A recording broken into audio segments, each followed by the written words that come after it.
21 জানুয়ারির মধ্যে পে স্কেলের রিপোর্ট জমা হবে। এবং আপনারা আরো গত 2-3 দিনের আগে দেখেছেন যে অর্থ উপদেষ্টা মহোদয় কিন্তু শেষ যে বক্তব্য দিয়েছেন একটু ধৈর্য ধরতে। তা আমরা তো 10 বছর ধরেই ধৈর্য ধরে আসতেছি, এখন আর ধৈর্য ধরার মতো ধৈর্য আমাদের কাছে নেই।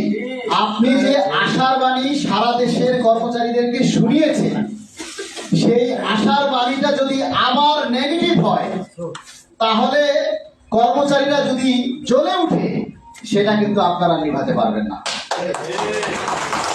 আপনারা দেখেছেন যে যখন এই বাড়ি ভাড়া ভাতা নিয়ে আন্দোলন করে শিক্ষকদের যে মধ্যমণি বিভক্ত শিক্ষকদের সেই অধ্যক্ষ আজিজি স্যার আজকে পে স্কেল বাস্তবায়নের জন্য ডাক দিয়েছে। বাংলাদেশ সরকারি কর্মচারী দাবি আদায় ঐক্য পরিষদ যে 5ই ডিসেম্বর মহাসমাবেশ করেছিল, সেখানেও কিন্তু তিনি আমাদের সাথে একাত্মতা প্রকাশ করেছেন। এবং আমরা আজকে দল মত নির্বিশেষে সকল পেশাজীবী সংগঠন সবাই কিন্তু আজকে আমরা ঐক্যবদ্ধ। তো আমরা যে কথাটা বলতে চাচ্ছি যে গত 10টা বছরে আমরা 2টা পে স্কেল থেকে বঞ্চিত। আমাদের অনেক ভাইরা অবসরে চলে গেছে শূন্য হাতে। 2020 সালে যারা অবসরে গেছেন তারা কিন্তু এই একটা পে স্কেল পাওয়ার অধিকার তাদের ছিল, কিন্তু সেটা তারা পাননি, যার কারণে তাদের গ্র্যাচুইটির যে ফাইনাল সেটেলমেন্টে যে বাড়তি টাকাটা সেটা থেকে বঞ্চিত হয়েছে। 2020 সালের পর থেকে প্রতি বছরই তো মানুষ অবসরে গেছে না, প্রত্যেকেই কিন্তু সেই গ্র্যাচুইটি থেকে বঞ্চিত হয়েছে। আমরা যদি 2020 সালে একটা পে স্কেল পেতাম, যদি নরমালি ডাবল করা হতো তাহলে 8,000 টাকার স্কেলটা 16,000 টাকায় দিত। আবার 2025 সালে নরমালি আমরা আরেকটা পে স্কেল পাওয়ার কথা ছিল, সেটা পেলে 16,000 টাকার স্কেলটা নরমালি ভাবে ডাবল করলে 32,000 টাকায় দিল। আমরা কিন্তু সর্বনিম্ন 35,000 টাকা চেয়েছি। বেশি চেয়েছি? সাংবাদিক ভাই আপনারা বলেন বেশি চেয়েছি? 10 বছরে যে দ্রব্যমূল্যের ঊর্ধ্বগতি, সেটা আমাদের আমাদের 3-4টা বেতন এক করলেও তার সমান হবে না, এত দ্রব্যমূল্যের ঊর্ধ্বগতি। আপনারা এখন দেখেন যে আমরা যে ভাত রান্ধি, যে গ্যাস দিয়া, সেই গ্যাস দিয়ে যে তার বাহানাটা এই গত 15-20 দিনের মধ্যে হলো। 1200 টাকার গ্যাস সিলিন্ডার এখন 2500 টাকায় পাওয়া যাচ্ছে না। তাহলে মোবাইল কোর্টে যারা বিভিন্ন জায়গায় মোবাইল কোর্ট পরিচালনা করছেন, আপনারা করলেন দেখেন, এখনো কিন্তু গ্যাস এই 2500 টাকায় বিক্রি হচ্ছে। তাহলে একজন 15,000 টাকার বেতনভুক্ত কর্মচারী যদি 2500 টাকা দিয়ে গ্যাস কেনে, 8,000 টাকা যদি ন্যূনতম বাড়ি ভাড়া দেয়, কারেন্ট বিল, গ্যাস বিল, পানির বিল, এই সবকিছু মিলাইয়া তো 15,000 টাকা হয় না, তাহলে সে খাবে কি? তাহলে তো সে বাধ্যতামূলক ভাবে দুর্নীতিতে জড়াবে। তা আমরা চাই এবারের এই পে স্কেল যদি দ্রুত বাস্তবায়ন হয় এবং এবারের এই যে 2টা পে স্কেলের সমন্বয়ে যে পে স্কেল আমরা চাচ্ছি, সেটা যদি বাস্তবায়ন হয়, তাহলে আমরা মনে করি সরকারি সেক্টর থেকে কমপক্ষে 80% দুর্নীতি কমে যাবে। কমপক্ষে 80% দুর্নীতি কমে যাবে। একটা মানুষ কখন দুর্নীতি করে আপনারা জানেন? অনেক মানুষ আছে স্বভাবে, আবার অনেকে করে অভাবে। যারা অভাবে করে তারা বাসা থেকে যখন অফিসে রওনা হয়, দুঃখিত আমি একটু সময় নিচ্ছি, যখন অফিসে বের হয় তখন সে বাসা থেকে শুনে বের হয়, আসার সময় বাচ্চা দুধ নিয়ে এসে, কিন্তু পকেটে হাত দিয়ে দেখে টাকা নেই। বাসা থেকে যখন বের হয় তখন শুনে বাজার নাই, বাবা মায়ের ওষুধ নেই। এই চিন্তা করে নিয়ে যখন একটা মানুষ অফিসে যায়, অন্য মানুষ তো থাকে রাস্তায়, সে অ্যাক্সিডেন্ট করে। অফিসে গিয়ে কাজ করতে গেলে তার ঝিমুনি আসে, কম্পিউটারে টাইপ করতে গেলে তার ভুল হয়, বানান ঠিক হয় না।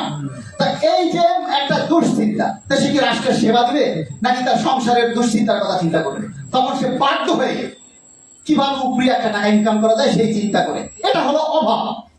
আর যারা কাগজ কলমে সই করে প্রতিনিয়ত দুর্নীতি করে, এটা হলো স্বভাব। এই স্বভাব থেকে যারা আছে তারা কিন্তু কখনোই সরবে না, স্বভাব বদলাবে না, কিন্তু অভাবটা দূর করে দেন।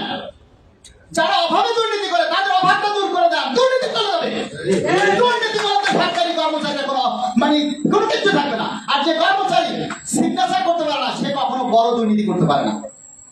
আমরা একটা স্বাভাবিক কমিশনের যখন প্রতিনিধি সভা হয়েছে, একটা স্বাভাবিক কথা তুলে ধরেছি যে একজন কর্মচারী যদি দিনে ডাল, আলু ভর্তা, ভাত খায়, তাহলে তার ন্যূনতম আসে 50 টাকা। 50 টাকা হয় না, তারপর হিসাব করেছি 50 টাকা। যদি 3 বেলা সে একই খাবার খায়, ভাত, আলু ভর্তা, ডাল, তাহলে 3 বেলায় তার লাগে 150 টাকা, 1 মাসে লাগে 4,500 টাকা। এই একই খাবার যদি 6 সদস্য বিশিষ্ট পরিবার, সরকারের নির্ধারিত এই 6 সদস্য পরিবার যদি 1 মাসে ডাল, আলু ভর্তা, ভাত 30 দিন লাগাতার ভাবে যদি ডাল, আলু ভর্তা, ভাত খায়, তাহলে তখন খাবার দিয়েছে আর সে বেতন পায় 15,000 টাকা।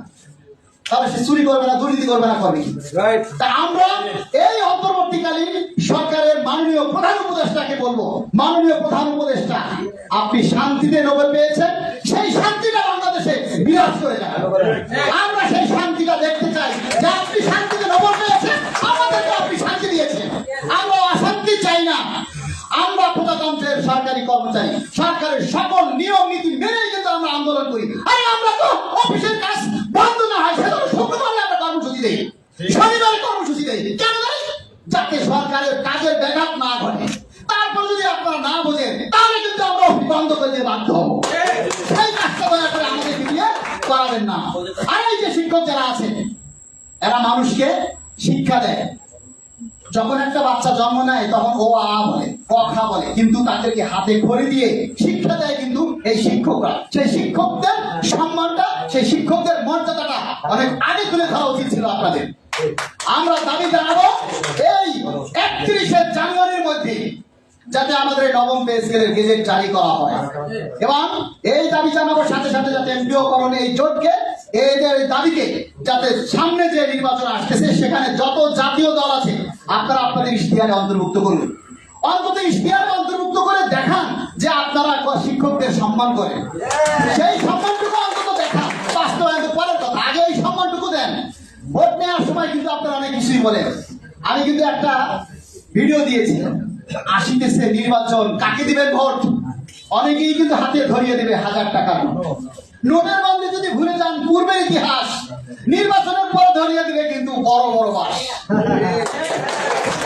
কথাটা মনে রাখবেন, ভেবে চিন্তে ভোট দিবেন যাতে আপনার কল্যাণ হয়, মঙ্গল হয়। সর্বশেষে আমরা পে কমিশনের চেয়ারম্যান মহোদয়কে সজোরে অনুরোধ করবো, চেয়ারম্যান মহোদয় আর সময় নিয়েন না, আর সময় নিয়েন না, আমাদের ধৈর্যের বাঁধ ভাঙেন না।